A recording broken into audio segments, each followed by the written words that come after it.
A lot of the current political discourse surrounding ICE is very much focused on current events. But I want to talk about how the advancement of this small agency could be very telling for what our future holds. Before we talk about the future of this potential agency, we need to talk about the history of the agency. So, the history of the agency is that ICE was founded in 2002 by Homeland Security, right? Homeland Security was a relatively newer agency after the attacks on September 11th. They were not really established, but they needed to surveil the American public due to growing concerns of more attacks, and not just more attacks, but just potential terrorist threats. America hadn't really been a target up until then, so now we needed to start defending ourselves and doing a little bit of counterintelligence, which I am all for. Originally, the agency was focused on transnational criminals, human and drug trafficking, cybercrime, and the deportation of said criminals. Now, I am all for this, again, like I said, but to a certain point, I feel like ICE as an agency has kind of strayed away from its original purpose very slightly. We're going to get into that a little bit later, and we're going to talk about some of the concerning parallels I see. ICE, as of recently, now has an $85 billion budget. Before the Big Beautiful Bill passed, it was about $8 billion. Now it has $85 billion to play with. That is higher than any other federal law enforcement agency combined, which in and of itself is not super concerning, but it does leave questions. How necessary is that extreme budget? Now, some people are going to argue, oh, it's extremely necessary. It's actually vital to keep the country safe. I don't think you need $85 billion to keep the country safe, hence why no other federal agency has that big of a budget. But that's where we are now. If you disagree with it or not, doesn't really matter. It's already happened. Because they have an $85 billion budget, they're trying to hit some big goals, right? They're trying to deport at least 1 million people per year as quickly as they possibly can. Now, that is all fine and dandy. Let's deport them. That's their job. That's part of their job description, right? My problem is that they now work alongside AI tech companies to surveil the American public. If you've ever seen one of those little weird cars or little weird boxes they have in like Home Depot parking lots, those are called cop something. They're called cop something, but what they're designed to do is scan license plates and figure out who is at any given location at any given time.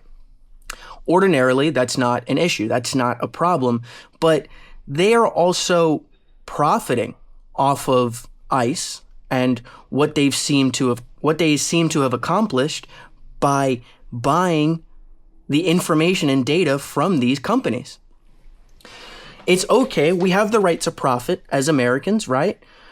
But we never consented to this. No one ever said, oh yeah, you know what? I would love my license plate being read the entire time. And if you're a person who says, well, I have nothing to hide, so I have nothing to fear, you don't have anything to hide right now.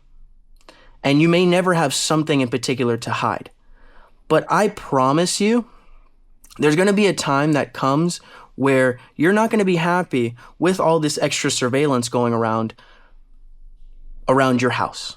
It's not very American. You don't consent to things like this.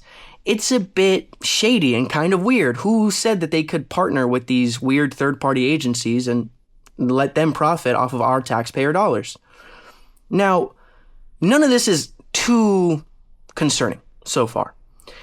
But when you start to look at the other parallels in history that we have the ability to compare to, it starts to become a bit more murky as to what the original purpose of this supersized funding we've now given this agency.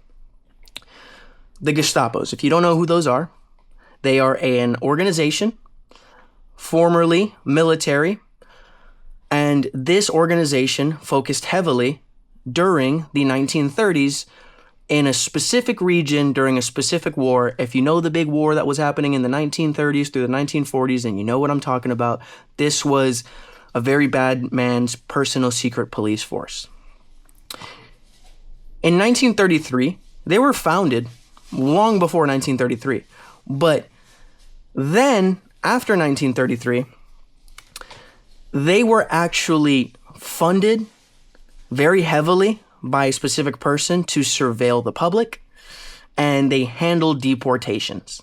Now, again, nothing that concerning, and they were a federally protected agency, just like the agency we know of today.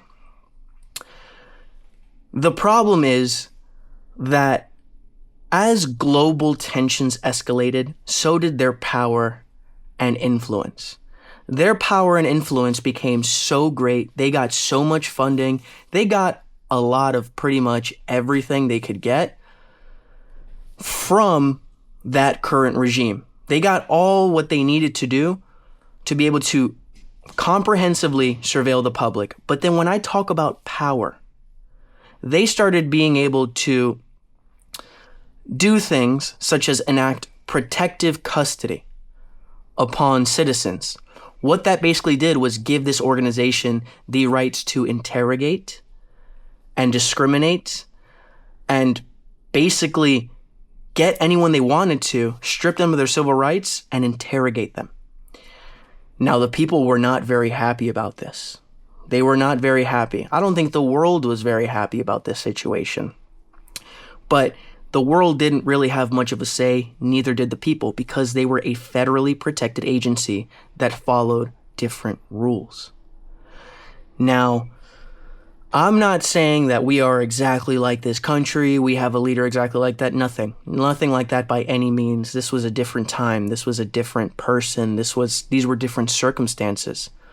But they did use an underappreciated, maybe, federal organization to try to enact their own will and their own power and their own motives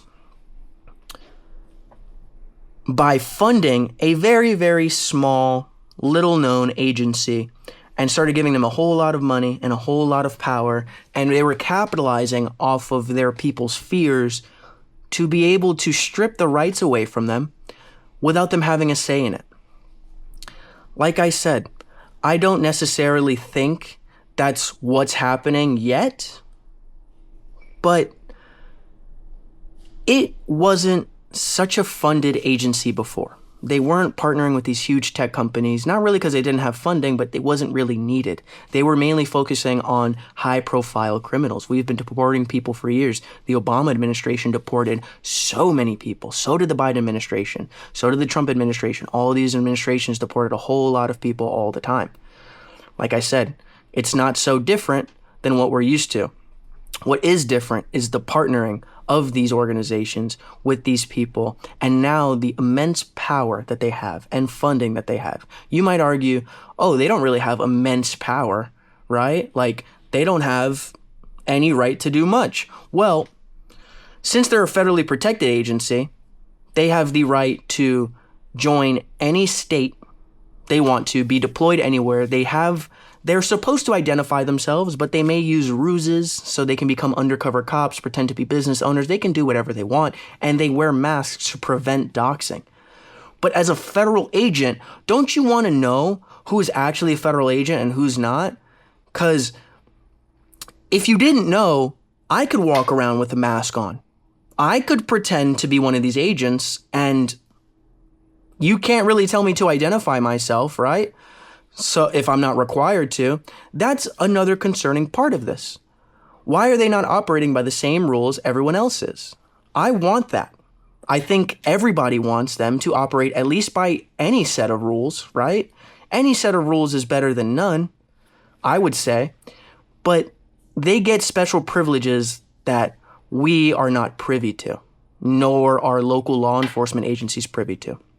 In conclusion, if a war breaks out, ICE may be used for domestic counterintelligence and could be given the power to interrogate suspicious individuals on a whim. Disagreeing with the government policies may become dangerous. That other organization I was talking about wasn't designed to be what it became. This organization is getting more power and more influence as time goes on. I'm not fear-mongering. I'm just saying we can learn a lot from history, and there's plenty of parallels we can draw from other countries and the paths that they have taken. We're all humans. We can all think somewhat on a similar level. So at least keep your mind open to that possibility. If you like it, you should subscribe. Thanks for watching.